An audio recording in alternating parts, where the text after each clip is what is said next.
Live. Due to some violent content, parental discretion is advised. What screen you want on? Let's go to camera 0. Oh, I don't know what this thing is. I think it's a strip show, dance show. Work there, dude. Welcome to DeaconLive. DeaconLive. Live. Welcome back, guys. On today's show, are you an N1 sleeper and you thought the housing market was tough? Wait till you see the realtor meetings. And how does TikTok know that you're gay? And what does IT Dan and LeBron James have in common? All this and much, much more we discuss here on DeaconLive. How are you? How are things? And over to my far right side is IT Dan. Yes, I'm doing very well. Rested.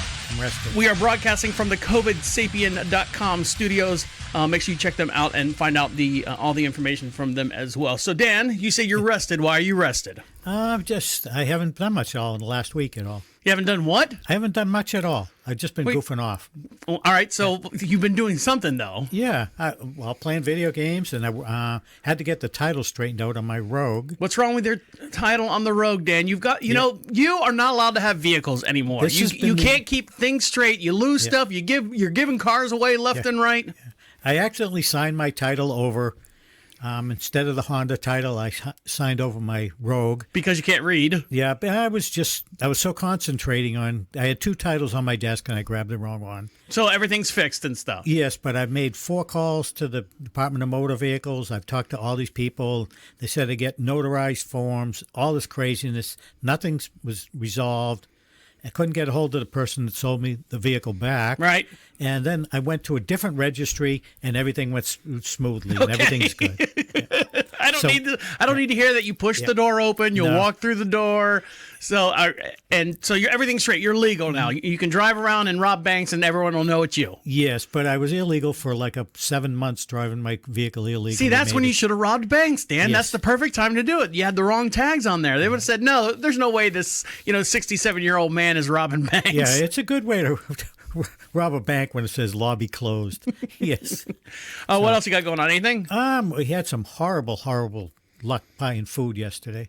Buying food? Yeah. Like at the grocery store? Yeah, we went to Harris Teeter, and I ordered an Italian sub and told them... You and those subs, man. Yeah, I ordered an Italian sub that we'd take home and eat it later. Got it home, opened it up, and it had pepperoni and salami and turkey in it instead of ham. Okay. And it was gross. I mean, turkey does not fit in an Italian sub. Do me a favor, Dan. If you take a stack of meat, turkey, ham, pepperoni, and salami, and just take a bite out of it, there's no way you're going to go, this tastes like turkey. No, it's all meat. It's all processed meat. It all tastes the same unless you eat them one by one on an individual basis. No, I mean... So the whole collection of the meat, it's just meat. It's a filler. You're like, that tastes a little bit like pepperoni. That tastes a little bit like whatever. Yeah, the oil and the onions, and that gave it a lot of the taste in the mayo, but it was screwed up. And then we went to McDonald's, and Kathy got a coffee, and they put so much sugar in it, you couldn't drink it. So why did they put sugar in the coffee? Why, don't they give you your sugar packets? No, they put it in the coffee. And do they? She took a sip of it, and we were already on the road and down the road, and she had a headache and wanted some coffee. And so she was cranky. Yeah. She was a cranky baby. Yeah. Let's get her home. Put her down for a nap. I feel bad. Her headache was so bad, we had to stop on the side of the road. She just had to lay her head down. It hurt so much. So. Well, we've had a horrible headache here at the French. Now, for those of you who don't know, we broadcast just outside of Charlotte, North Carolina. Beautiful little town we like to call Marshville. We broadcast over our luxurious 3-car garage. I know, baller. We have a finished studio up here. We have AC, lighting, plumbing, all that stuff. And heat. Yep, we have that. And we sit on about 22 some odd acres, and we have horses, chickens. We lost 2 chickens today. I had to go burn them, set them out Viking style on the fire pit out there. And so the animals don't run off with them like the scavenger animals. And we are getting in the spirit for Christmas. And so my wife instructed me 2 weeks ago, go through all the Christmas lights, make sure all the Christmas lights work, plug them in, wiggle them. And I'm looking at these big, Tupperware bins full of Christmas lights that I've rolled up real nice and neat in balls or on a string, on a cord thing, cord holder, like an extension cord holder. And I plug them in, you look at them, you're like going, well, some are lit and some aren't lit. Maybe these are the blinking ones, the whole string. So the next weekend, my wife was out on, she went on a thing for the horses, some kind of event. And then the next weekend, we started putting up lights. So we get all the get all the lights out, and we're stringing them out.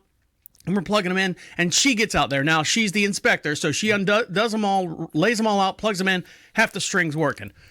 She's like, plugs another one, half the string's working. And then by this time, she's crying. She's like, if I would have known these were bad, I would have bought some. I'm like, babe, I know, but I mean, they're all balled up. I'm not dragging 200-foot long strings out, plugging them in, and checking on them. Are you feel like Clark Griswold on the vacation? No, they just wouldn't work. And so Amy goes, you know what? I'm going to stop right now. She got what she could up. She's like, we'll go. Now, this is this past weekend, and we got, 2 weeks before, 10 days before Christmas? She goes, we'll go to Walmart. We'll go to Lowe's. We got some tile to bring back from the tile job. We'll go to Lowe's and get some Christmas lights there, and we'll get some over at Walmart. So we walk into Lowe's, go down the Christmas aisle. What Christmas aisle? There's no Christmas aisle. They got 3 trees with clearance tags on them and a blow-up elf or something that's been sitting there. You have to get it in September when they put the stuff out. So she's like, all right. I said, well, babe, this is a home improvement store. Let's go next door to Walmart. So we go next door to Walmart. We go through, and they got shit tons of Christmas stuff all over the place still. They keep the Christmas lights outside. You would have thought it was clearance section at a food bank. There was nothing on the shelves. All the boxes were ripped open. They were all either all red lights, all blue lights, or these, $38 for 10 feet. LED lights. And she's like, we just want a string of multicolored, and a string of white. Nothing, Dan. Nothing at all. How about Amazon? And that's what I said. I said, why don't we just buy from Amazon? They'll be shipped here. She's like, know what? We'll just make do with what we got. And I was just so upset. I was more upset that she was upset that we waited so long to get the Christmas lights. I said, you know what they should do, babe? For people like us, Amazon, now hear me out. Audio trademark, by the way. They should create a package set that you would buy that says this does this many bushes this color, and this many eaves this color, and have a whole kit, a home kit that would cost, let's say, $150, and it's got all the lights and stuff that you need, and boom, and it's you just set it on your driveway, you open it up, and just start stringing lights. They should do that. You know what we did for our house? What? We have a picket fence next to our house. Kathy put a wreath in the middle of each one, hung some garland, and then I got 2 LED spotlights, and they aim up and they light up the fence. It looks so charming, and it's understated. You drive by from the street, it looks really nice. But you don't have color lights or white lights or color lights anywhere? Lights. We, it's showing our Christmas it's minimalized. I like it I'm a minimalist. So as we're coming home from Walmart, we're sitting there and we're bouncing around the ideas of buying the lights from Amazon. And what time are they going to get here? Or when are we going to have time to put them up and that type stuff? I said, you know what? We actually drove by. You ever seen the strip malls? Sears is not there anymore. Yeah. If you have a brick and mortar store, Sears is not there anymore. But what goes in there around September time? Usually a store that pops up there every September, Halloween. At a little Christmas store? No, it's a spirit store. The Spirit Halloween store. Okay. So those always pop up in these abandoned places. She's like, how come they can't do a pop-up Christmas store the same way? I'm like, well, you have to kind of have backing behind, the spirit stores that pop up all over the place. They're backed by, Spencer Gifts, and they've got a huge, they got a whole bunch of money and stuff. There's not a real Christmas type company that can collectively say, we're going to pop up a Christmas store in November, and you can buy all your Christmas stuff. It's either a year-round Christmas store, like they have in West Virginia. There's one out there that's year-round. I know there's a couple in Florida. Or nothing at all. So did you find something? No, we didn't do anything. She got upset. I said, let's, now we're cutting and splicing. We're taking the meter to see what light bulbs are bad and what light bulbs have electricity going through them. No, they're not LED lights? The white ones are the incandescent ones, but the LED ones are the colored ones. So we have 2 different types out there. So anyways, everything looks good. The bushes are all nice and covered. We wrapped the poles with white lights, what we had. We cut and spliced and wire nutted everything that would fit together. That was a chore in itself. So we have Christmas lights now. Oh, okay. Next week when you hear the insurance company story, yes. Where everything catches on. Fortunately, we were covered by insurance. And the power bell, because I actually bought timers for them so they would go off. We've left them on year round before, or all night long, 24 hours, and the power bill was in Florida, it was crazy, $500 something. All right. You ready, Dan? You ready to get Yep. into the show? I'm ready. All right, guys, stick around. We have a big show for you and lots to get into. And well, hold on. When you're watching movies, have you noticed that you can't hear the volume? Like, you're always like the voice, like the dialogue is really, really low compared to the rest of the movie. I'll get into why that's happening as well. Stick around. You're listening to Deacon Live right here on Prophet Radio. I'll be right back.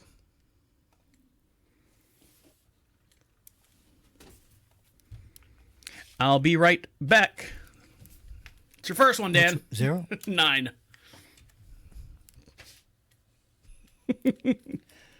Strike 1. Write that right here. Oh, that looks nice. It's understated, not. And you drive by the street and it lights up and looks nice. You just shine the light on what you want people to steal. Yes. I remember growing up as a kid, we had the ones where you had to screw in each light bulb. You know what I'm talking about? Yes. Well, yeah, we've had them. And the one kid works and one doesn't work. the kids down the street, I was like a little baby, and the kids down the street would unscrew them and steal them from the trees. My dad gets so pissed because what they do is they just run down the street and throw them and pop them. That's all they wanted to do is throw them, pop them. Come back to 1. Now I got to check it and make sure you're doing it right. Welcome back to Deacon Live. We are broadcasting live from the COVID. Welcome back to Deacon Live. We are broadcasting from the COVIDSapien.com studios. Don't blame the Democrats or Republican. I haven't even had a drink yet, Dan. Trump or Biden, blame the actual culprit for this widespread virus. For more information, go to COVIDSapien.com for more information on that. And over to my far hand side is IT Dan. I'm lost my train of thought there. Yeah, I mean, it's 11 o'clock and usually don't start drinking until 12, but maybe we should make an exception. I'm getting the shakes, I guess. Now, someone who's not getting the shakes anymore is this gentleman by the name of Owenthal. What's his name? Orenthal James Simpson. And if you know, you might know him by the name of O.J. Simpson. Yeah. O.J. Simpson was not convicted. He was found innocent of murdering his wife, Nicole Simpson, and Daniel Goldman. Daniel Goldman, who was the busboy or something at some restaurant or something. But he did plead guilty to civil. He got civil charges where he was not allowed to make any money or gain any financial gain from this story. So and anything that he does gain, he has to turn over to the Goldman and Nicole's family. Well, OJ, you've heard his trials and tribulations. He's been let out of jail. He's set out on parole. He actually he stormed a Las Vegas hotel room that was selling his memorabilia. Yeah, and he could have just called the police, but he wanted to do it himself, and he was found guilty of that. And did he go back to? I don't remember. He's been back. He's been in jail for quite a while. All right. Well, now O.J. Simpson is a free man. The 74-year-old former football hero, actor. I won't say hero, but for the most part, actor is acquitted. Was acquitted under California murder defendant. Convicted Las Vegas armed robbery. Was granted good behavior credits and discharged from his parole effective December 1st, the day after a hearing before the Nevada Board Parole. Just so happens, Mr. Simpson is completely a free man now, is what they're saying. Simpson declined an immediate interview because now, since he's a free man, is he allowed now to gain monetary rights on stuff? I think he could start telling stories about his second term in jail and different things he's done, which is, I don't know how many people could be interested in it. But when I started watching football, he won the Heisman Trophy. He was the most electrifying player on the field. He was fantastic, and it all fell apart. Is he kind of like the Magic Johnson? Like, that Magic Johnson was so good at what he did as being the point guard and point forward and stuff, and then he got AIDS, and everyone was like going, Magic Johnson, but he's got AIDS, It's and Magic Johnson's still around. I mean, he's if you got enough money, you can buy whatever you want. Yeah. It has been scheduled for his discharge from parole on February 9th, but the parole board granted him an early behavioral credit. So take that right there, Dan. Yeah, he told parole officials before his release from prison that he planned to move to Florida. He instead moved to a gated community in Las Vegas where he plays golf and frequently takes to Twitter to offer opinions about college and pro sports. Hey there, Twitter especially world. Football. And he said, life is fine, he told everyone. So there you go. O.J. Simpson, he's out and free. You can go get his autograph next time you see him. I know a couple of my friends that work in the Central Florida area. He was doing some book signing and stuff. turn this off. Hold on. There you go. He was doing some book signing and stuff, and actually went to like their restaurant and had pictures with them. Took all pictures, smiling OJ, and it's weird that And some people will give away, stand there and autograph and sign and give you pictures all day long for free, and some people will charge you $300 just for a signature. Well, I think the thing is, it's kind of like murderabilia. People that collect murderabilia. It's kind of like hanging out with O.J. Simpson. Hey, I saw O.J. Simpson. I got a picture with him, the guy who murdered whoever. So he's out and free. So if you see him, give him a hard time. Yeah, my cousin was sentenced to life in prison, Scott Peterson. Dr. Oz is hosted by Mehmet Oz. Is that how you pronounce his name? Mehmet. Is all coming to an end. Your favorite show, Dan, Dr. Oz, is coming to an end. After 13 seasons of the syndicated talk show, will wrap up January 14th as the host runs for Pennsylvania Senator. Yeah, and he lives in New Jersey, Does he really? Yeah, which he can't run for Senate legally. Well, hold on. Let's see. The talk show will be replaced by an hour-long version of the longtime segment, The Good Dish, hosted by his daughter, Daphne Oz. Hosting the cooking show alongside of Daphne is Gail Simmons. Oh, God. You know who she is. No, I don't know. You don't want to know. And Jamaica Pessoa. The series will premiere on January 17th, the day after Dr. Oz leaves the boat. Across all major networks, Los Angeles, New York, Chicago, Philadelphia, and Dallas as well. So audience has been loving the Daphne, Gail, and Jamaica have been serving up their dishes during weekly segments on the Dr. Oz show. So I guess it's just a small little segment that they were doing on a show and everyone loves it. And they said, you know what, Dr. Oz, you're 61 years old. Go ahead and do something else and we'll give the show to your daughter. You're done. He goes, you know what I'm going to do? I'm going to run for senator in Pennsylvania.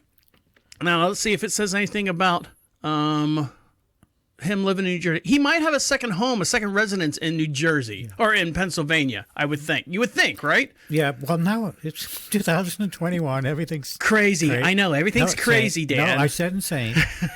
Insane or crazy. Upside down. Dr. Oz's show premiered on 2009 and won 10 Daytime Emmy Awards, which, God almighty, really? 10 Grammy Awards or Emmy Awards? Give me a break. He's a quack. Now, when watching movies, Dan, have you watched any good movies lately?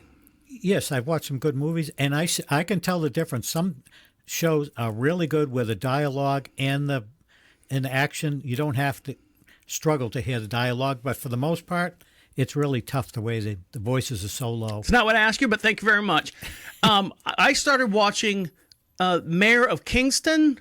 Have you seen that series? I have not seen it It's yet. on Paramount, and it's Jeremy Renner, who's Hawkeye. Yeah, Hawkeye. And I like him. He's a good actor. And he's basically, it's a story about in this town of Kingston, Michigan, within a 10 square mile block, there are 7 prisons. I mean, prisons, like hard time prisons.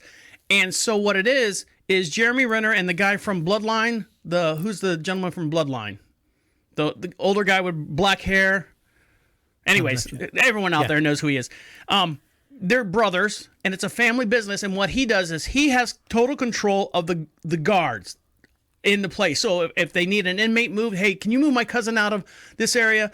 They pay him a small fee. They talk to the guards. The guards move everyone around. Now, on the flip side of that, the Crips run that area. You know, the Bloods and the Crips, the gangs. So the Crips run that area too. And they work hand in hand. And the rule is you don't step on my feet, I don't step on your feet, but we help each other out. And it's a really, really interesting story. They don't break the law at all. Because, to move someone from one cell to another cell is nothing, just to keep people at peace in the yard. And sometimes they'll bring in a little tar, heroin and stuff. But, I mean, for the most part, they work together in harmony. It's a really, really good show. Now, I have no problems watching a movie like on a Blu-ray disc. You put a movie in, who has a Blu-ray disc anymore? But what's happening right now, streaming services, it's getting harder and harder to hear the actual dialogue. And there's settings I've set on my little sound bar. I'm trying to hit, clear sound, clear voice, center voice, all that stuff to bring the voices up in the front. And I'm like going, is it me? No, is it me? I can't hear it. We've raised the center voice on our surround sound, but my wife has so much trouble hearing that I put in a second stereo system. I have a second receiver that just has headphones, Bluetooth headphones in it. So when I turn on a show, I turn on one amplifier for me and one amplifier for my wife with her headphones, just so she can hear it. So sound designer Thomas Curley from Whiplash, Yellowstone, and a whole bunch of other documentaries has summed up the issues in one simple quote.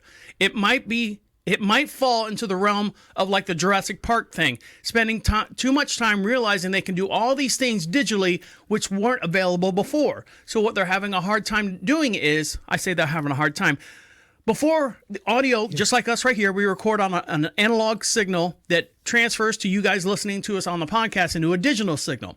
So when you do that, that's great. You have a nice transfer and stuff. But when you start doing digital to digital and all the digital sounds that you add after the show and after the movie's made and all the editing and stuff, you have all the levels set.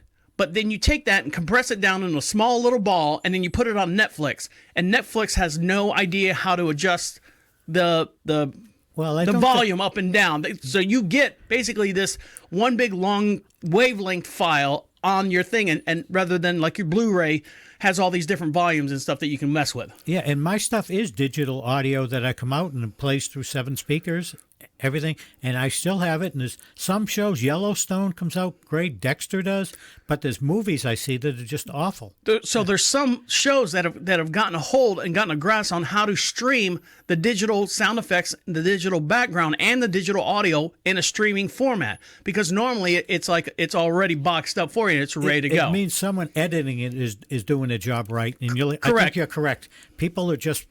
They just said, "Wow, it does this." Let me do it. Let me get the special effect in here, and they ruin it. So now, it's gonna make me subscribe. Let's see. I'm gonna just start reading right here.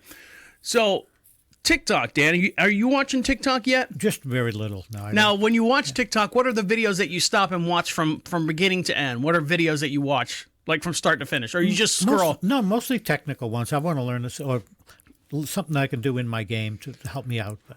On TikTok? Yeah, a few of them, but I usually mostly stuff that you recommend. I don't go around and watch it. There's one guy on there who shows you a whole bunch of computer hacks, and I thought you'd be interested in that, being that you're IT Dan. Yeah. So look for him. Maybe I'll send you the link and stuff. I'd like that. And then you'll see your news feed, like Facebook, would be all these technical stuff as far as videos. Now, this one person right here says TikTok thinks I'm gay. How could it know it before I did? Sarah Kelly was getting a divorce from her husband, a quote-unquote COVID divorce, being in the house, and they were like, I can't stand you anymore. I'm out of here.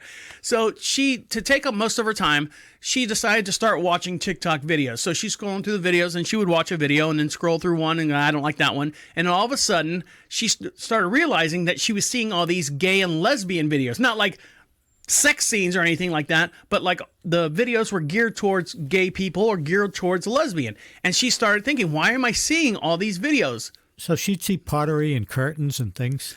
She would see like chain wallets, cut off jeans. I don't know what. I think there's algorithms that are just they'd say, if you watch this video, you must like this video. Heaven forbid, when I go through my TikTok videos, and I always watch the ones that are like, how to make $5,000 in 2 hours without leaving the bed or house. And I said, all right, let me find out what's going on with this.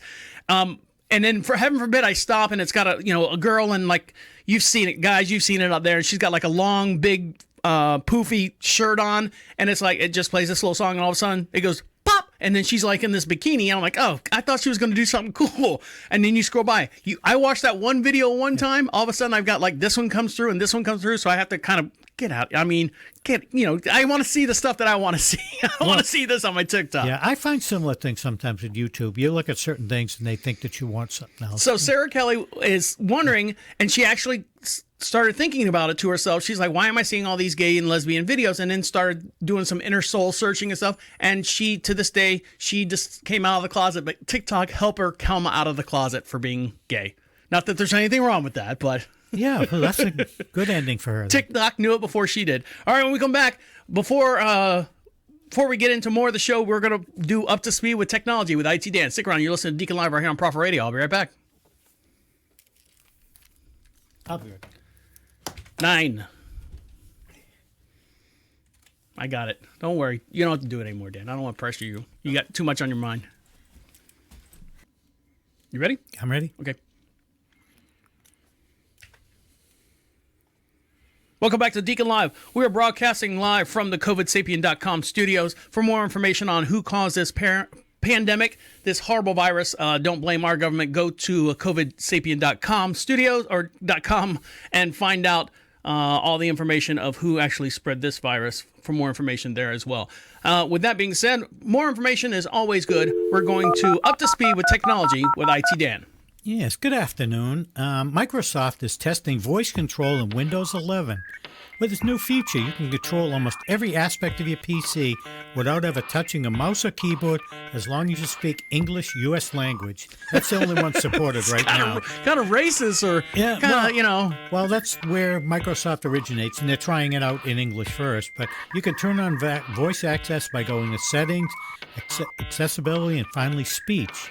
Once there, you'll be able to navigate around your computer with a voice. You can set the turn on every time your PC turns on. It's essential if you're handicapped, you have a disability, but this will allow you to say right-click, open folder, pretty much everything, a lot of the ways you can do things with your phone. So why can't we do? Why doesn't anyone do that now? I mean, why doesn't everyone do that now? You would think. Well, you've tried speech activation when you call up and they go, if you'd like pharmacy, say pharmacy, and you go pharmacy, and they go, I don't understand what you said. Pharmacy. It's that same way. Alexa's the same way. I'm like, Alexa, set a timer for 14 minutes.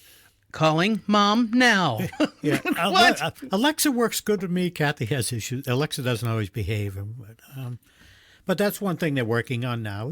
That's advancement in the future. I would think that would be one of the first primarily things that they should do or should have done when they first created Microsoft, you would think. I don't know if they had the technology back then. I mean, now there's a lot more things, but right now your iPhone and Apple Watch are now hotel keys. Apple and Hyatt in selective hotels are turning Apple devices into a hotel room key. You can use either an iPhone or an Apple Watch to take advantage. And not only will your iPhone or Apple Watch be able to unlock your room, but to open other key protected areas like gyms, pools, and elevators. So is that going to eliminate the front desk? No, it's going to eliminate them giving you that plastic card. Why do you even need the plastic card? Why do you need the front desk? Well, you usually don't. Well, yeah, you still need them. Because I know when I was working for the production company, I traveled the whole entire United States and stuff. When you go to check out, I just left my room keys in the room, shut the door, and I left. That was it. That was your checkout. You didn't have to do anything you didn't have to go to the front desk and turn the keys in. As long as you didn't buy TV or porn or anything like that, or the mini bar, you didn't dive into that. But for the most part, you only need the front desk to check in. Well, I think the idea of this is just instead it's going to work the same way, but you'll never leave your hotel room without your phone, but you may forget that little card and can't get back into your room. That's the or lose it. In my wife's purse. Now with all the traveling that you've done. Mm-hmm. You know what the difference is between a hotel and a motel? Motel, you can physically drive your car up to the door. It's usually one level, and a hotel has many floors. You have to take a staircase or an elevator to the second floor. No, actually, the difference is... that is the difference. No, the difference is a hotel, you access the rooms from a hallway on the inside, and a motel, you access them right from outside. There's no hallway down the middle of them. That's the difference. All right, well, that would make more sense. Yeah, because I've seen horror movies where everyone's in a motel, and there's two stories. And I only found that out when I was working for different hotels, and I go, ask the guy, what's the difference? And he told me so. All right, there you go. Yeah. What else you got? How to prepare for a solar flare hitting Earth. Oh, did I scare you last week? Well, you mentioned about it, and it says solar flare is the sun sloughing off material, and it usually doesn't hit Earth just by chance. Luck's going to run out someday, but scientists estimate there's a 12% chance of a massively disruptive coronal mass ejection hitting Earth every 10 years. That's about the same likelihood as a massive earthquake hitting California. While there's nothing humans can do, to prevent solar flares, and I found out solar flares don't hurt humans. The problem, what they're going to do is they're going to hurt our electronics. Yeah, they'll disrupt everything like an EMP. Yeah, they'll disrupt everything exactly like an EMP. And a worst-case scenario, and private power companies are developing and employing technology to counter these massive power surges. So, I mean, the only thing you can do, our listeners can do, is make sure your home has a surge protector and maybe a whole house surge protector. Have them hooked up, which most people do anyway, but... so when you say solar flare, it's not like a pulse of heat. It's a pulse of energy. Yeah, it's gonna be an energy pulse, and it can wipe out, you might wipe out the internet and things like that. And it might wipe out power going to your house, but it doesn't affect humans physically. You don't get hurt by it, so it wouldn't be bad to have your survival kit ready. All right. Well, my grab bag, my to-go bag. What else you got? Yes, we got that. And another thing is how you can get cell phones share phone calls without sharing your phone number. You know, sometimes you may get somebody and said, "Hey, give me your phone number," and you really don't want the person to have it. Then don't give it to them. Or it's a company. Well, say a company needs to call you for something. Yeah, you can use Google Voice. It's a free service and gives you a phone number you can use for anything. It works with domestic calls, international calls. You can use it to get texts and voicemails. So you have your regular phone that you have with your mother and all your friends and relatives. But if it's a business and you don't want them to have it, you set up. You get the Google app, you get the Google Voice app. You download it at the Apple Store.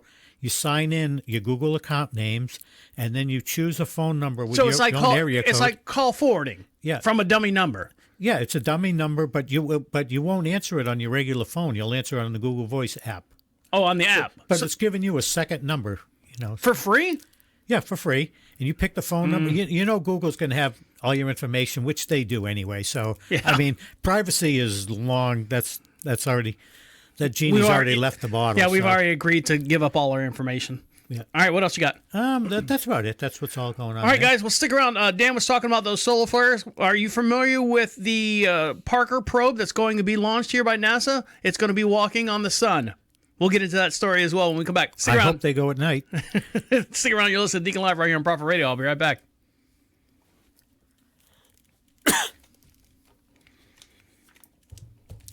Might as well be walking on the sun. It's the police? No. That's Smash Mouth. So you haven't tried a QuickBooks yet? Oh, yeah. Did you try sending an emailed bill to someone? That I haven't done yet, no. Okay. You could send me a bill for like $0. See what happens. I'll just send it to myself. Okay.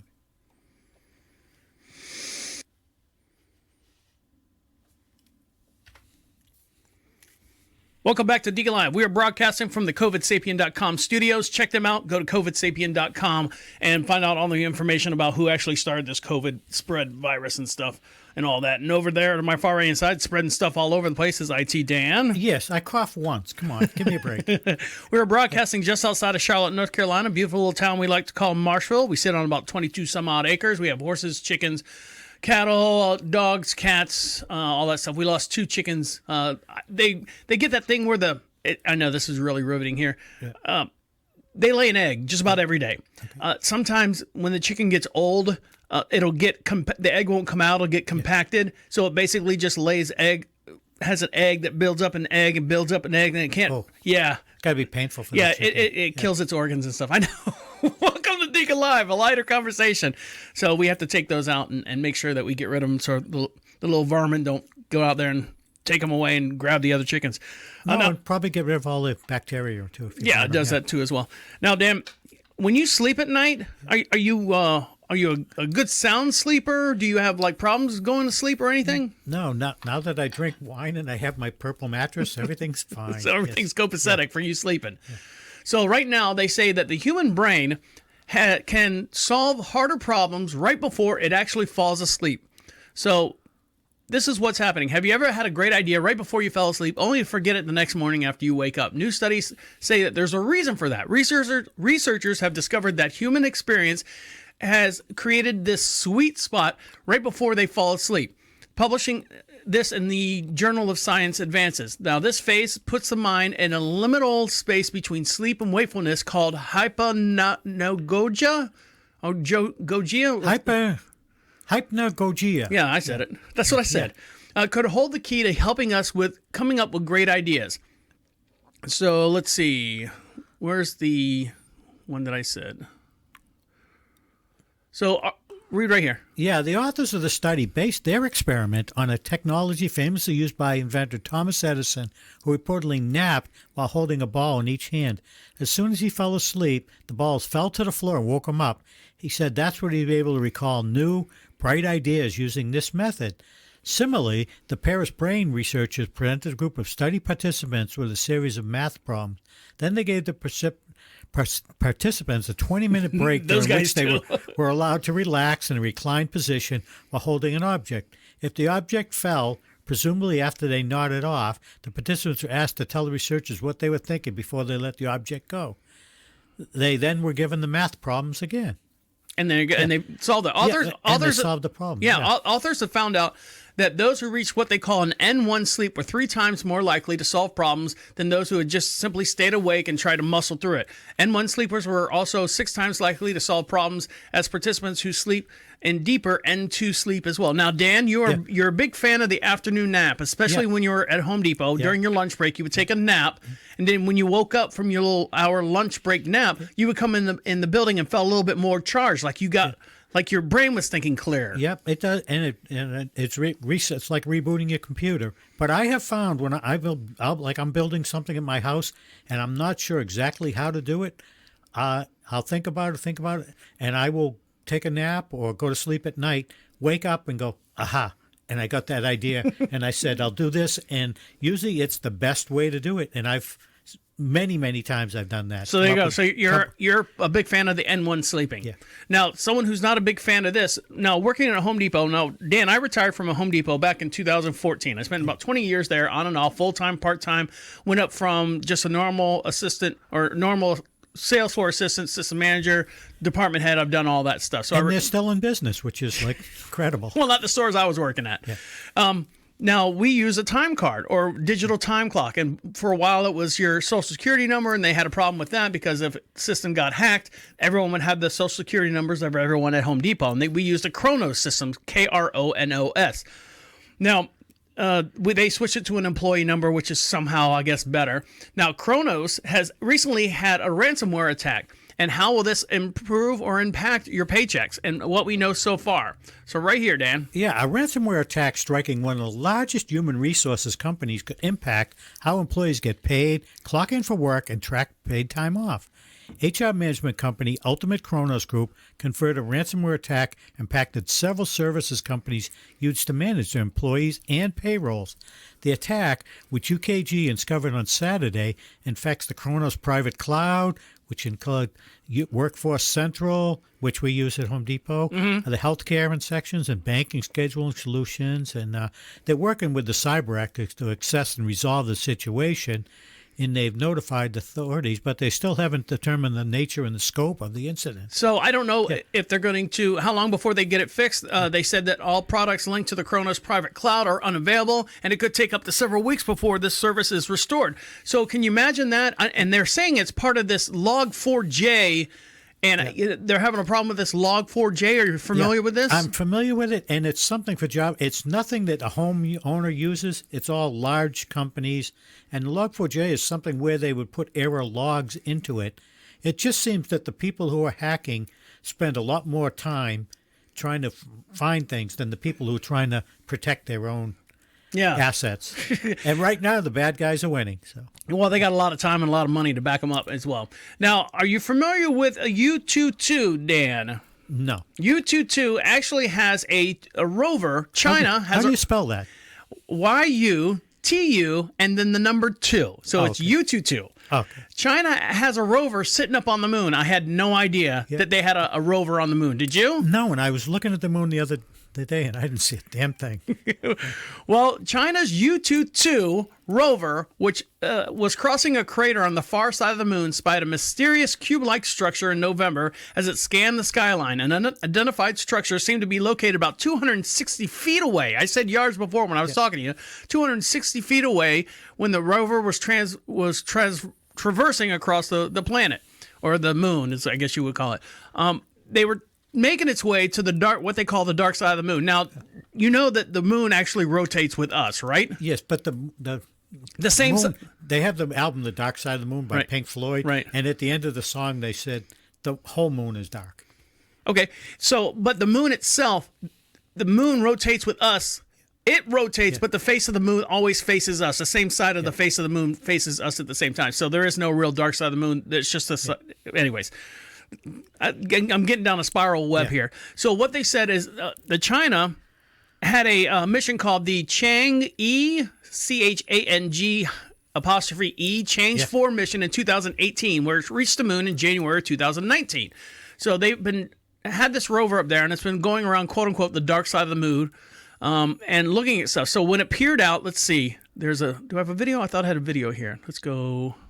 That looks like someone's Ring doorbell. That wouldn't be it. I had a video here. Let's see. Let's see if I can get a little bit more information on this. Now, for every podcast we also have a matching video as well, and you can see this video by going to profitradio.com, click on DeaconLive, and you can see this well. Dan, go to 4 on this one. You ready? Ready? Here we go. Oh, I got to hit the button. Hit the button. There we go. Ready? Up, you got to unmute it. Yep. Go. Unmute it. Oh, where's the mute at? Oh, on the right here. side. In 2001, A Space Odyssey, astronauts found a mysterious monolith on the moon, raising questions about extraterrestrial life in the universe. That is science fiction. But recently, China's Yutu-2 rover spotted something remarkably similar on the horizon of the moon while it was roaming around. This is that object, and no one really knows what it is, which even had the Chinese National Space Administration you can barely see joking about aliens. In a post on social media, the CNSA wrote, quote, "Was it a home built by aliens after the crash landing? Or is it the Pioneer spacecraft of the predecessors to explore the moon? Well, it's likely neither. It's probably just rocks." Other moon surveys have spotted an impact crater not far from the mysterious formation, meaning it could be a rock that was dug out by the impact, or some other rock formation we've simply never seen before. After all, Yutu-2 is roaming around the far side of the moon, where no man has ever been before. Ever. So when will we know for sure? Well, the rover is about 260 feet away from the mysterious object, a distance that should take Yutu-2 about 2 to 3 months to travel. So there you go. They found something out on the horizon of the moon, and they can't figure it out. And they're like, "Oh, this could be something. And you know what? It's nothing. It's just a pile of rocks that are all squared off and stuff." So there you go on that one. No, and I think it is probably something where it's a rock formation. Now, but it's amazing how slow they move. It they can't. months. Yeah, it takes months just to travel 100 feet. They can't go that fast, you know, if you got plenty of time. If speed is of the essence. You've worked with people like that. Yes, I have. No wonder they cost millions of dollars to get things done. Now, keeping in the air, keeping in the solar sphere itself, the Parker Solar Probe is now being launched by NASA. In April, it passed within 15, let's see.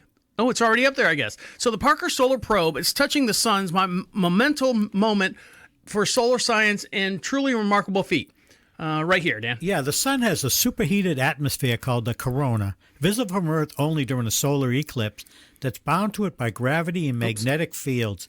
At a certain limit called the Alfvén critical surface, materials are able to escape those forces and become part of the solar wind, permanently severing their connection to the sun. Now, you were talking about the solar flares and everything. Yeah. This thing is going to get to the surface of the sun, or about 4.3 to 8.6 million miles, you know. I mean, it's still a lot, and it's still hot. I mean, it's kind of incredible that the sun has been around for our, whole existence of our planet, and that's a star. It's a burning star, and it's still going. I mean, if that stopped, forget it. We're in Ice Age. We'll survive. No, we won't. We'll survive. Not with that. All right, for more on this, go to 5 on this one, Dan. You ready? Here we go. Oh, unmute it. Unmute it. There we go. Oops. Don't hit anything. Parker Solar Probe to touch the sun. After spending a few years spiraling closer to our star, the spacecraft has finally arrived. It's amazing. Parker Solar Probe is touching the sun. And This is Noor Rawafi, the project scientist of the mission. He has been waiting for this moment since the beginning of his career. this is a dream come true. One of the major goals for the Parker Solar Probe mission is to fly through the solar corona, and we are doing that now. So what does it mean to touch the sun? To answer that, we need to look at the sun's structure. Unlike Earth, the sun doesn't have a solid surface. It's a giant ball of hot plasma that's held together by its own gravity. Solar material flows out from the surface, but around the sun, it's bound by the sun's gravity and magnetic field. So anyways, it's going out there. So here we go. Total What's this? solar eclipses. For centuries, we've been studying the sun's atmosphere during eclipses because it's important for understanding how our star influences life in the solar system. But much about the corona remains a mystery. Two of the most challenging scientific mysteries in astrophysics occur in a region that we call the solar corona. The first mystery is about the temperature. The corona is about 300 times hotter than the photosphere, the visible surface of the sun below. Secondly, there's a constant stream of particles flowing from the sun, known as the solar wind. It accelerates up to millions of miles per hour out of the corona, and we don't know how. Solar wind can disrupt our satellites and technology. There's your solar flares. So anyways, this Parker probe has now come close enough to the sun where it can actually get to it. Now, one of the things that they didn't say in this article, in that video there, is it's actually the fastest man-made material that we have put into space, reaching at speeds of over 465,000 miles per hour. So, I mean... Wow. What kind of fuel do you have to use for that? Well, I don't know what the fuel is. I mean, I'm sure they probably slung... You saw the rocket that went off. It had 3 big old, Tesla-looking rockets on the back of it. But first of all, imagine just the friction in the air to have that it doesn't burn up. I mean, something enters our atmosphere, it burns up within a couple seconds if it's not protected. So this thing's traveling 456,000 miles through our atmosphere into the sun with all the, like they said, the particles and shit flying back on it, and it still survives? Yeah, there's incredible, amazing things going on all the time. I know, it's crazy, and it's insane. No, that's normal now. Oh, it's normal now. All right. Stick around. We got a couple more things to jump into, and we'll let you get back to what you got to do. You're listening to Deacon Live right here on Prophet Radio. I'll be right back. I didn't use either word. That was good. I was waiting for it, though. Oh, I got to talk about your damn... Oh, Jesus, Dan.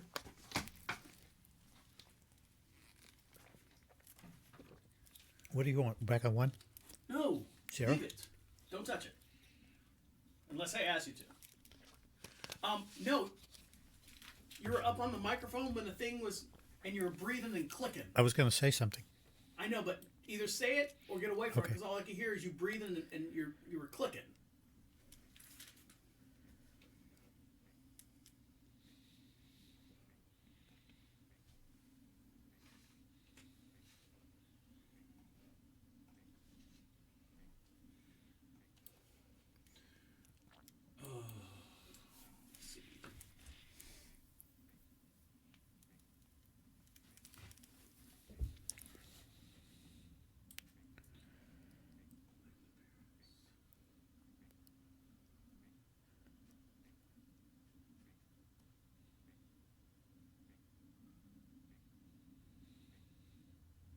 Oh shit, I messed up. Oh well. What? I did the Chronos attack by accident. I pulled the article for the Chronos attack, and I meant to pull the article about the eye drops. Well, so I'll pull the eye drops now. Great. We'll have to just... Our listeners will never know. We'll disguise it. It's called being a professional. It's about time.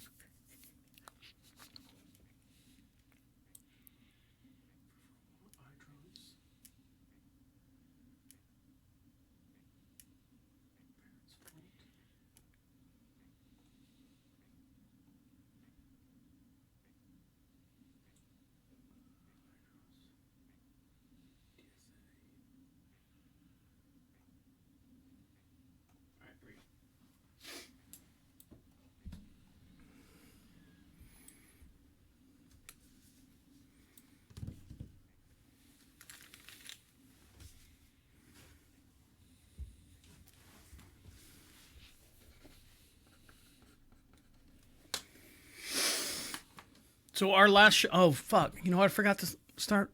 I got to promote that. We got 2 more shows left, Dan. Kathy was wondering if you're doing one Christmas week. I'm doing on the 22nd and 29th, yeah. Yeah, okay. I said, I don't... It's like 3 or 4 days before Christmas. Not like we do anything anyways.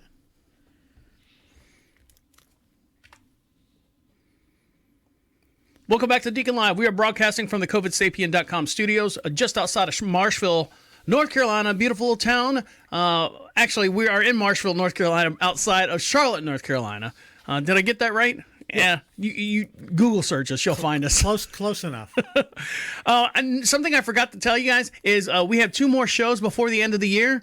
And so I want you guys, we always do, a lot of people do New Year's resolutions. We don't do resolutions here. We do New Year's predictions, what we think's going to happen next year, and hopefully, maybe we'll get it right, maybe we won't. Like they'll say, we'll survive COVID, and COVID will be gone by May, or we'll have 4 more strands before Christmas ends or something like that. Not necessarily that deep and dark and stuff, but let's say.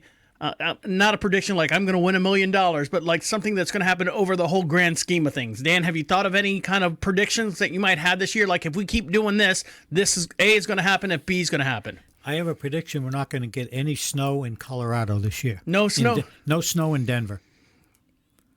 Really? Has it snowed yet there? It hasn't snowed in about 240 days. But it has snowed in Hawaii. Maybe someone got their wires crossed. Yes. Somewhere. The El Nino and all the different, just strange weather. And what was it? China that was controlling the weather last week? Yeah, with clouds. They were trying to do that. And I mean, we're looking at all different options too. All right. So Dan, you wear eyeglasses. Yes. Now, are you nearsighted, farsighted? What is that? I'm farsighted. I can see long distances fine. Mm-hmm. Up close, I have trouble reading.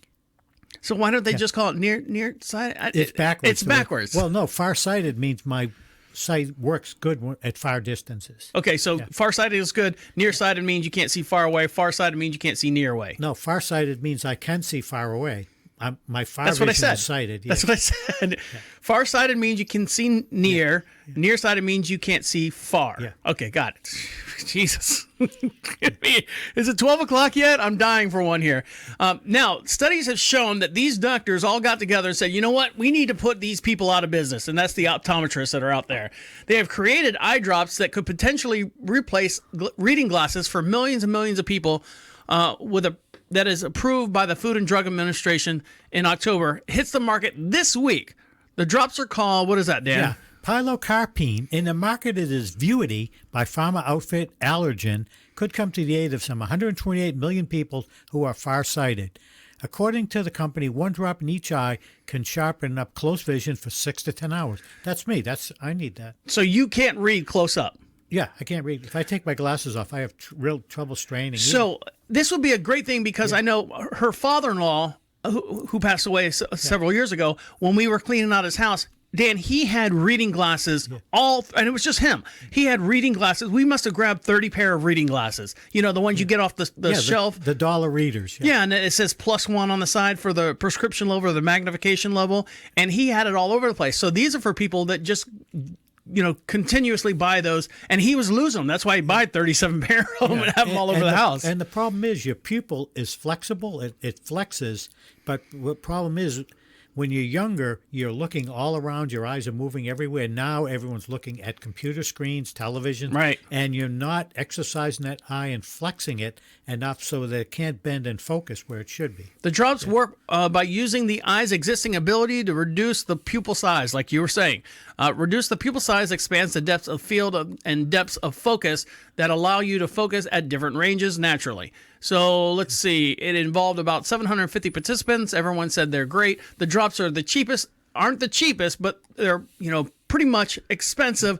They're $80 for 30-day supply. So for $80, for you not to spend however many pair of glasses that you got laying around the house, and you can keep them in your pocket, your little eye drop thing, you can keep them in your shirt pocket. And I would imagine it'd be like maybe the size of a size of a thimble, one drop, and you're good to go. Yeah. And you only use them. You don't have to use them every day. Yeah. You only use them as you need them. Oh, I gotta read. I gotta go to church today. Let me put my drops in so I can read the Bible or whatever. Yes, we're doing that, but it's not a miracle glove. You can get headaches and red eyes from it, and they suggest don't use it driving at night. And they said they're mostly effective to people at middle age. So people above 65 like me won't see much effect. No, so people are still young and still going. I don't want to put something experimental in my eye.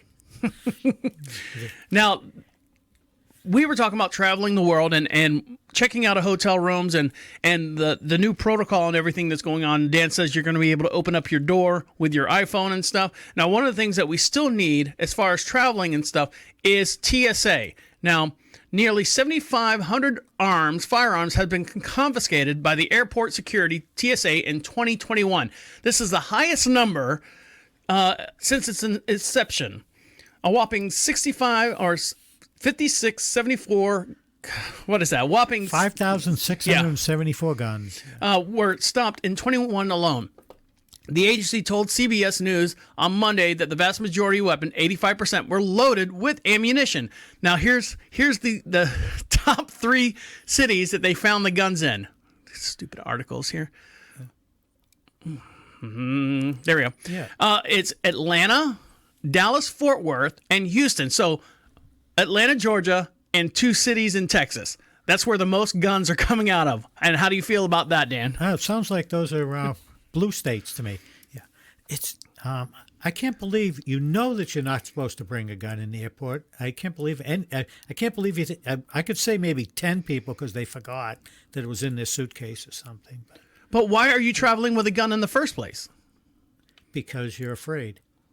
So that's what they're saying. Yeah. So last year or the year before in 2019, they confiscated 4,400 guns, and this is an all-time high with over 5,700 guns. Now the reason is just because of they have you can carry a law, you're allowed to carry it with you in some states, but they're saying that, like you said, because of the way things are going in this community and the economy and stuff, people are scared and they're bringing their guns with them for protection. So that's what they're saying. That's why the rise of guns are being. Wow, you can face a $3,000 to $10,000 in fine, plus criminal referral. I mean, right? Those who carry a loaded weapon and security checkpoints may be forced to shell out as much as $13,000. So it's plus they lose the gun.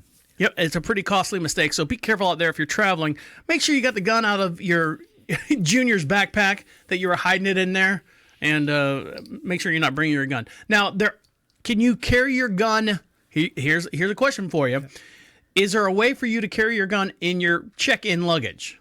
I don't think. Are you sure? I think you can. I think you can pay a little bit more and have as long as it's locked and it's in a safe position where you can have a gun in your. That's still carrying a gun into the airport, which I think is considered almost the same as being on a plane. Well. Yeah. Well, I mean, you can carry a gun in the airport up until the TSA, and you walk into the airport. You park your car, you walk through the sliding glass doors, you go to your terminal or your thing like American Airlines. You go to them. How many bags are you checking in? This one. Put it in there. They ask you a couple things. Is firearms one of those questions? I don't think it is. I don't think it is. Let me just check. Well, while Dan's doing that, we're going to dive into this one. So, right now, there are 31 states that bar parents from allowing children to access guns. North Carolina is one of these states, and that's where we live. On Tuesday, the accused Michigan shooter that was happening up there was in court. Ethan Crumble is charged with killing 4 people at his high school. Everyone knows it's a horrible, horrible story. And then the parents, of course, they can't be found.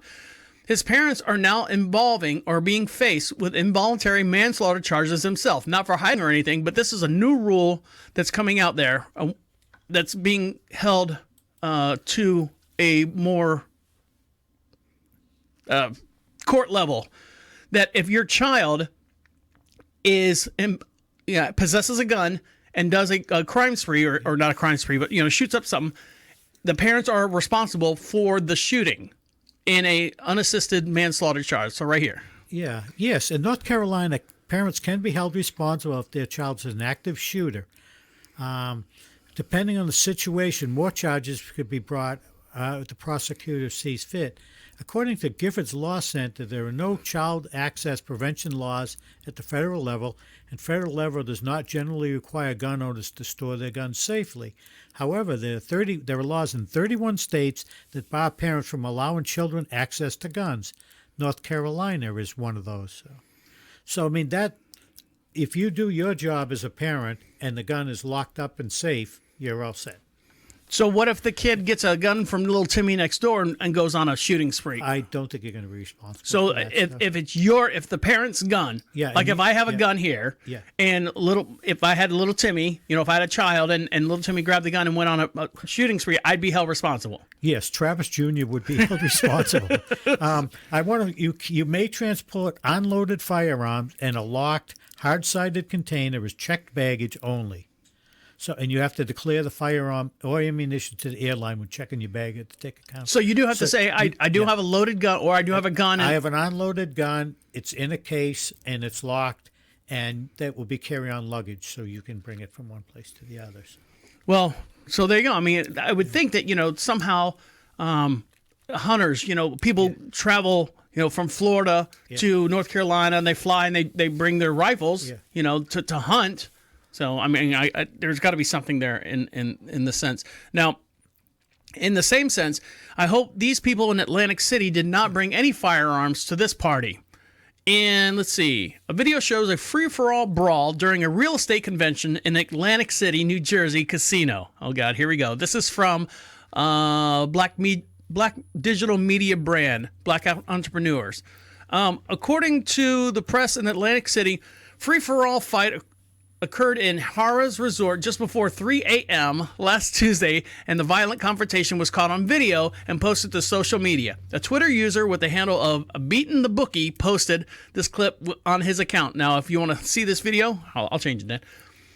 For every podcast we have matching video as well. Go to profitradio.com, click on DeaconLive, and you can see this video in real time. So here we go. Oh, Jesus. Hold on. Now here they go. Everyone's in tuxedos and nice, what a realtor would. It looks like a scene out of a madcap movie. There goes a chair. Yeah. There's another chair, a guy beating him on the ground. Yeah. World Star, baby, World Star. Now this is 3 o'clock in the morning. Yeah. Nothing happens good after 3 o'clock in the morning. Nothing after 1, really. They're stomping on the dude. He must have said something like, my sales are higher than your sales. Ooh! Oh, that was a good punch.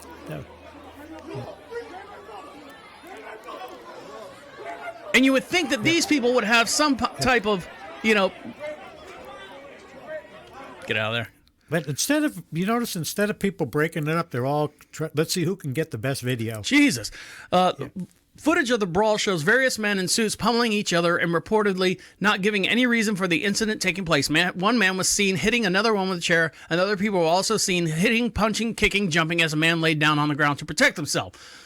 There was only one security guard in uniform. He didn't look like he was doing much of anything. Local police will summon to the Harrah Resorts on Tuesday in the skirmish at 2:49 a.m. Jesus. But they stated that the fight had already ended up by the time that they got there at the casino. So let's see. One person was hurt, taken to the medical center. Injuries weren't life-threatening, and they also said the real estate convention was taking place, which had hundreds of mortgage lenders, realtors at lenders, realtors, behave yourself out there. I know it's a tough market. There's no need to be beaten over anyone, and actually no one was taken to jail, believe it or not, after the whole entire scuffle. No one was taken to jail because no one wanted to file charges on anyone. And they said no one knows the reason why it started. They had no idea why it started. All these guys in suits and tuxedos have some couth. You know what I'm saying? Have some representation. If they found out who those people were, like they did at the resurrection on January 6th, and showcase all their names and all their realtors, the realtor brothers and the property management firm and all these other stuff, and just put them on blast. Someone's got to go do it. Put them on blast. Yeah, I'd say alcohol. If it's that early in the morning, I'd say that alcohol was involved. Maybe a little bit. I don't know. The realtors, they like to do a little toot now and then. So there's a lot more money involved in that. All right, guys. A couple more things, and we'll let you get back to what you got to do. Stick around. You're listening to Deacon Live right here on Prophet Radio. I'll be right back. Dog since Sunday. I got to get up. When I get up in the morning, I have to go out when it's freezing cold outside, like 27 degrees, and walk the dogs. Why don't you just let the dog outside? Because we're responsible for them, and we don't have a fence around right here. We don't have 22 some odd acres, and I'm waiting for Witcher to start. Yeah, I'm not watching that. Horrible. First season, like the first 3 episodes were really good, and then the 4th episode was like, all right. Then the 5th episode, you're like, all right, cool, I get to see that chick's boobs. And then you see him like doing all the nasty sex things, and then episode 7 was like, all right, more boobs because this is boring. And then episode 8 and 9 was just, and I was like, all right, I'm done. And she was the one, I'm surprised Disney hired her. She was the one who did the new Cinderella spinoff for Disney. The girl I'm talking about, right? From the first Witcher? The one who played the black hair? Yeah, the one who was like all hunched over, and then she got really, really pretty, and she was all naked and stuff. Yeah. She's the one who played Cinderella in the new Cinderella movie. Oh, Cirilla or something? I don't know. Yeah. I'm surprised they put her on there after that movie. Well, Netflix isn't Witcher isn't a Disney one. Right, but I mean, just her choice in roles that she had. You wouldn't put... Linda Lovelace. You wouldn't put like Samuel L. Jackson in Pinocchio. Oh.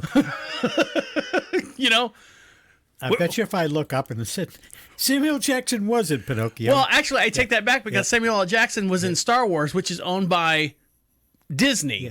So I take that back. But you wouldn't have him in a children's movie, motherfucker.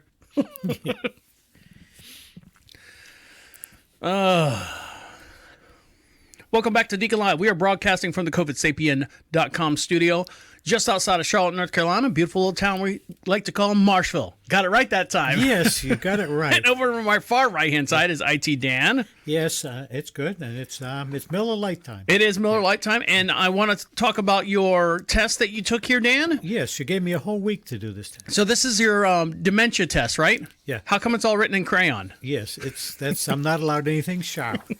No, it took me about 10 minutes to do it. Did you? All right, I'm gonna look at this one. I didn't cheat. So this one you had to distinguish between these two items. This was like a wreath, and this was a volcano. And the actual answer to this is wrong. A wreath, this is actually called hanging Christmas item, and the other one is hot hole in the ground. Okay. So you got those completely wrong. The date on here, you put 12/12/21. That's not the right date, so you got that one wrong. Let's see. How are a watch and a ruler similar? They both measure. Watch measures time. Ruler measures distance. That's wrong. They're both made in China. Okay. How many nickels are in 60 cents? You said 12. That's correct. You're buying 12 groceries. You had a $20 bill. $6.55 is your change. All right. Copy this picture. Dan, I'm going to say no on that one. Did you draw that? Did you do that for real? Yeah, I drew it. Your perception is way off on that box. Oh, the scale? Yeah. So you failed that one. Let's see. L is for that. S is for that. No. You did the 12 animals. It's still debatable if a monkey is an animal. This one right here, you did completely wrong. Where you matched the 1 to the A, and it's one continuous line. You just did straight lines to all of them. You had to go 1, A, 2, B, 3, C, 4. You didn't draw the lines connecting the other two together. Okay. So you failed that one. So I actually legitimately got one wrong. So, Dan, you have dementia. Okay. Oh, and this over here, I think Kathy did this one for you because that's way too complicated for you.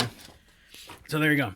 Dan, you have dementia, so that explains a lot of stuff and a lot of the things that are going on in yourself today. It explains why I came here on Tuesday instead of Wednesday. Right. Now, Dan, you want to make a little money? We're always looking for a free scam. I love those, like I said, on TikTok, those how to make $5,000 in 22 seconds with all these, go to this website and click on this and copy this and paste this and then sit back and watch your money come in type deal. Yeah. Well, I got the lawyer contacted me towards that chicken lawsuit, and I'm waiting for the money to come in for that. Okay, and did it give you a price tag on that or how much you're getting? No? All right, well, right now, Philadelphia cream cheese. Do you like those, Dan? No. You have that? You don't like them. What do you put on your bagel? I put on with butter. You know that. No, you know that very well because you gave me frozen sticks of butter to put on my bagel. Well, you didn't ask for any. You just said butter. You didn't say what condition the butter had to be in. So you don't put Philly cheese on anything? No. Nothing? No, I don't. We never buy it. Don't use it. Well, that's not. Well, you're missing out on life, Dan. Well, you're also going to miss out on $20 because right now the Philadelphia Cheese Company is going to pay you $20 not to make cream cheese or cheesecake this year. So right here. Yeah, if the cream cheese shortage is ruining your Christmas cheesecake plans, Philadelphia Cream Cheese wants to help you with the replacement. Acknowledging the ongoing supply disruption of the key cheesecake ingredient, the Kraft Heinz brand announced Wednesday it will reimburse 18,000 customers $20 for holiday dessert through its Philadelphia Spread the Feeling. Sign up for a chance for a $20 digital reward at spreadthefeeling.com starting at noon on Friday. There will be 10,000 reservations Friday, and then 8,000 additional spots will be starting at noon. According to the fine print, those who get one of the limited spots will have to submit a store or restaurant receipt dated between December and Christmas Eve with a dessert ingredient identified to qualify. So you need to get, like, I guess, a box of graham crackers, a box of maybe cherries or some kind of cherry. So you need to buy the ingredients that add up to the cheesecake. Where's Ron with this answer? Because he makes a damn good cheesecake. Oh, yeah, I haven't had his cheesecake. I'm going to his house Monday. I'll have to tell him to make some. Ask him and send him this article as well so he can get $20 on his cheesecake. Now, something else that's disappearing out there, Dan, you drink sodas or water? You like high-octane sodas, don't you? Well, I'll drink like usually one Coke a week, and then... Not Pepsi? No, I hate Pepsi. I don't... I think there's nobody's ever switched from one to the other. You either like one or the other, and you stick with it. This is true. And I don't like when I go to a restaurant and go Coke, and they go Pepsi, and I go, ugh. That's why I always get Sprite. Yeah. I get Sprite or whatever the equivalent. the equivalent of it is. Yeah. 7-Up, and I like Coke when I have that, and then I'll have a Monster drink if I'm doing something big. So right now, diet soda is disappearing from the store shelves, and here's why. As you make your way through the soda aisle this season, grabbing all your sodas and your Pepsis and stuff for this upcoming Christmas dinner, the word diet is slowly fading away. That's because the diet sodas are disappearing, and at least the packaging is going away.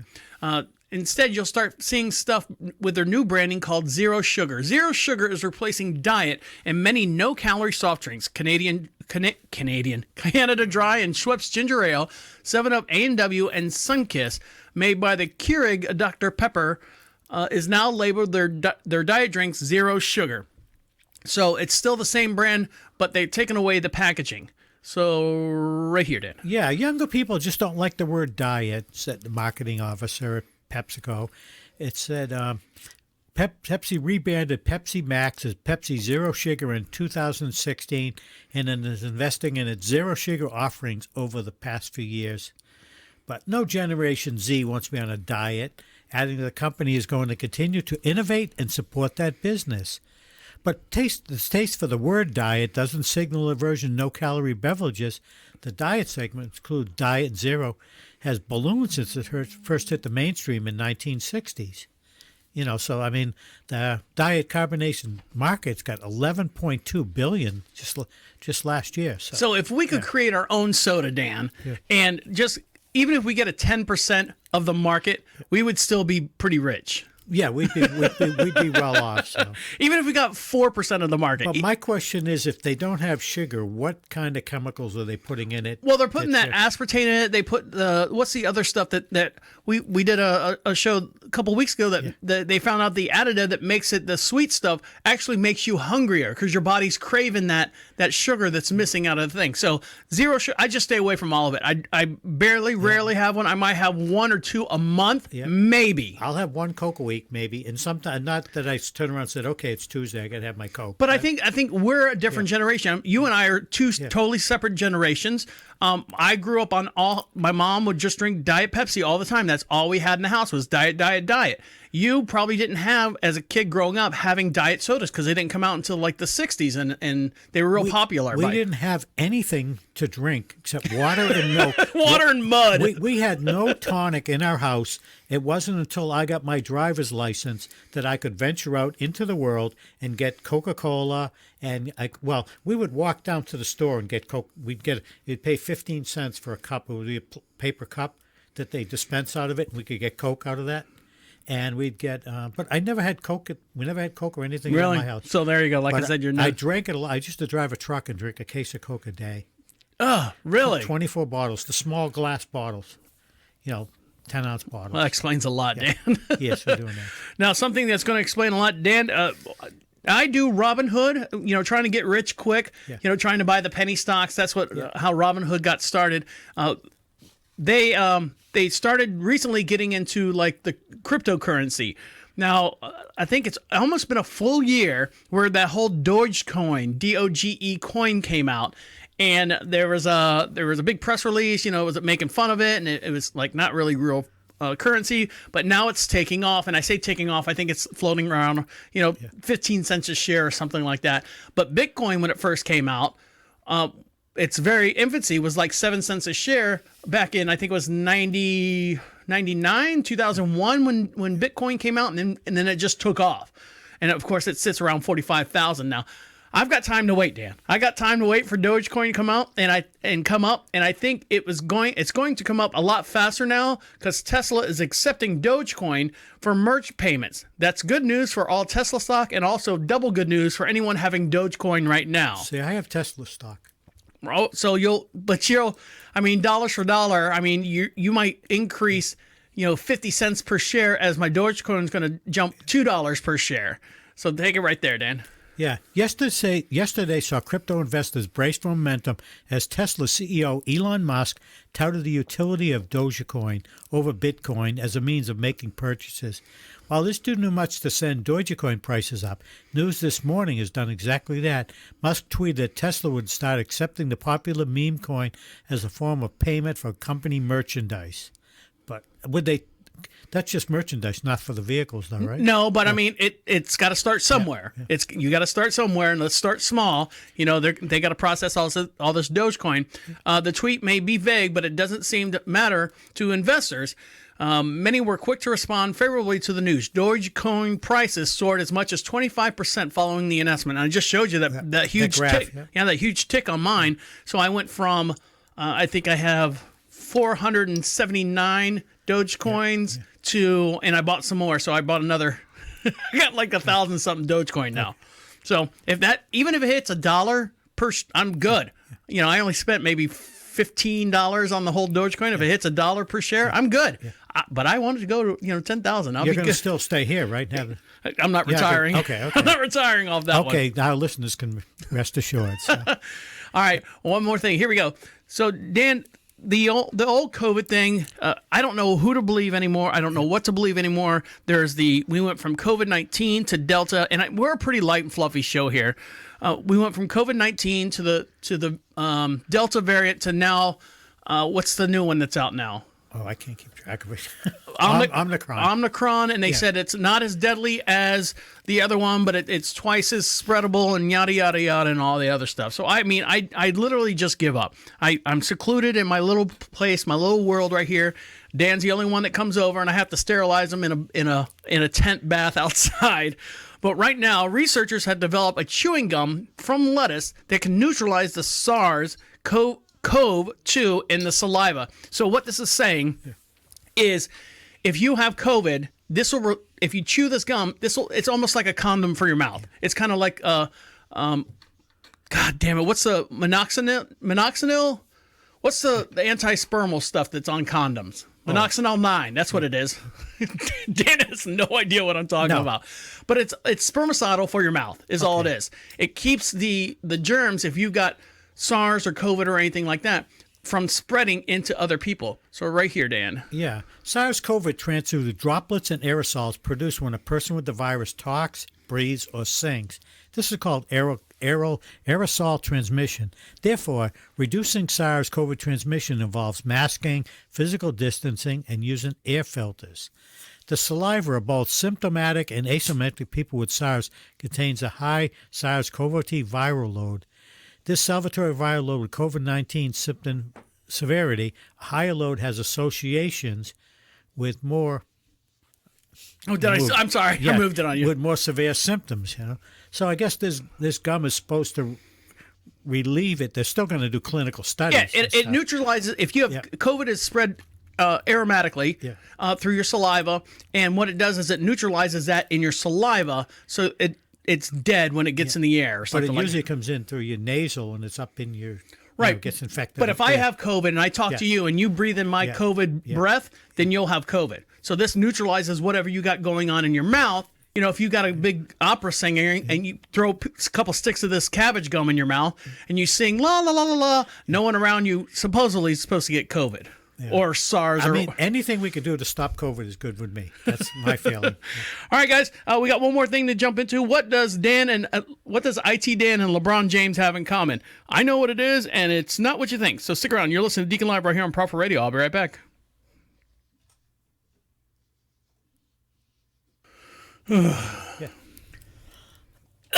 Oh, Jesus. You ready? I'm ready.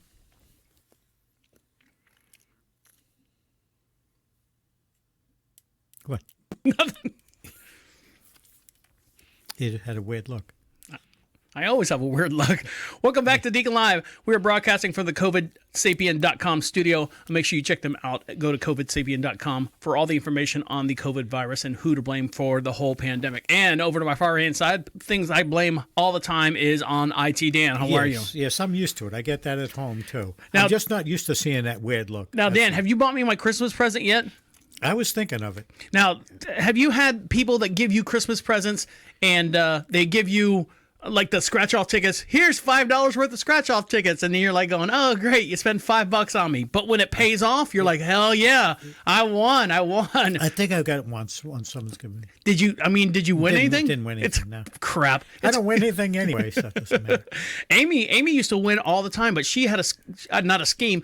She knew she would go to the website and see what prizes were available on when we're born and raised from Florida, so she would go on the Florida website and see what prizes were still available, and she'd go buy those tickets because there's still a chance for the big prize to pay out.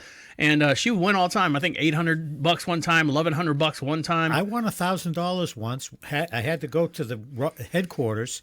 And you know what I paid? $44 in taxes out of $1,000. That's not bad. That's not bad. Now, right now, for those of you who want to get someone a little bit more than those stupid scratch-off tickets, but you still want them to have fun with their gift, a puzzle is composed of 500 jigsaw pieces is now on sale, and it forms a QR code. Now, you know what a QR code is, right? Yeah. It almost looks like a crossword puzzle type looking thing where it's black and white square dots all over everything.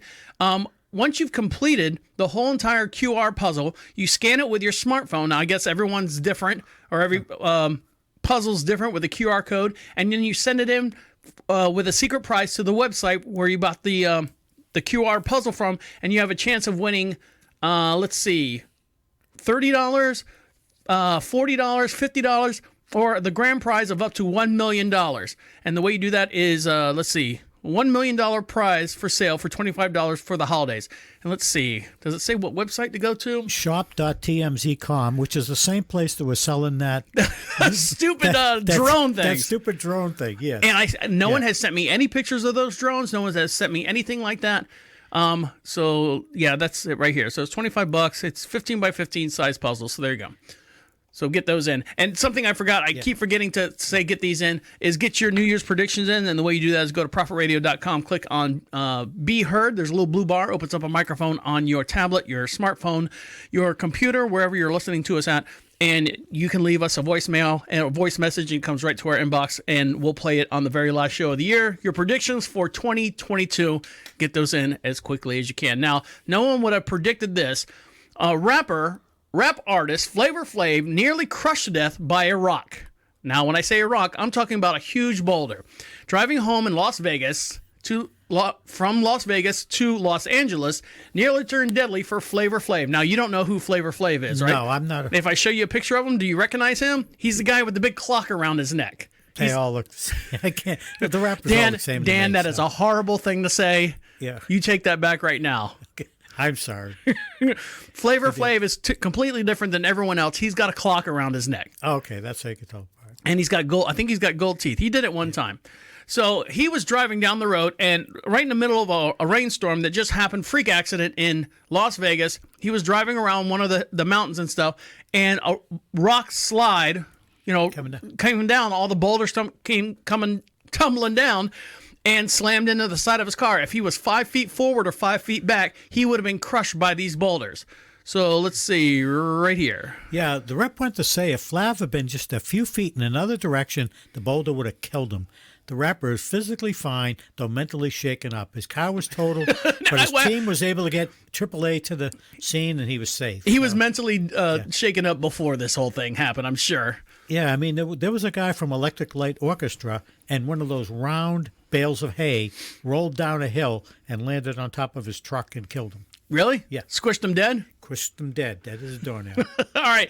Now, what does Dan and LeBron James have in common? Now, Dan, you said that before you go to bed every night, I drink a glass of wine. LeBron James also does the same thing. LeBron James says he drinks wine every day, and he believes it's good for his heart, and here's what scientists say as well. LeBron James said he drinks wine every day because once his heart's good, it's good. Well, he heard it was good for his heart once. I guess one time they told him. Wine does does contain antioxidants and reversodol, which lowers the cholesterol and prevents blood clots. By drinking too much alcohol every day can ultimately cause more damage to the heart than good, but we'll go on from there. And I'm betting he drinks wine that's more expensive than the cheap crap I drink. Right here. So take it. Yeah, the 36-year-old NBA superstar told ESPN he regularly drinks wine and is still able to play the best basketball of his life and does so for the benefit of his heart. I've heard it's good for the heart, he said. Listen, I'm playing the best basketball of my life, and I'm drinking some wine pretty much every day. Whatever it is, I'll take it. It's a common myth in health that has some seeds of truth, but experts say that it might not be. So I drink it every night. I do so I can go to sleep. Now, do you drink red wine, or what do you drink? Red wine. Oh, I cannot drink white wine. It's too. Really? Yeah. See, I'm the opposite. I can't drink any wine. Okay. I can't stand wine. I wish I could. I've always envied people that could sit there and drink a glass of wine and enjoy a glass of wine. I drink it, and I'm like, I just can't. My wife drinks wine. She doesn't drink it regularly, but she likes a nice white wine. You know what the most popular wine is? What's that? I want to go to Florida. Oh, you don't like people who whine. All right, guys, we're going to let you get back to what you got to do. Make sure you follow us on all your social networks. And the way you do that is go to profitradio.com, click on social contacts. You can find us on Twitter. You can find us on Twitch. You can find us on YouTube and all your social networks as well. Get your predictions in for the new year. Go over to Profit Radio, click on Be Heard, opens up a microphone. You can talk right into your device, sends it right here to us. And don't forget, the best or the worst Christmas songs played by the best hard rock bands and R&B artists and rap artists are played on Profit Radio as well. On behalf of whining IT Dan. Yes. Good night, everyone. And I was listening to some of the songs in the studio today, and some are pretty bad. My name is the Deacon saying good night and good night. Wait, come back. This is the end. The absolute end. That's what I have in common with LeBron James. Yes. You know, I do this every time, but it still doesn't pick it up.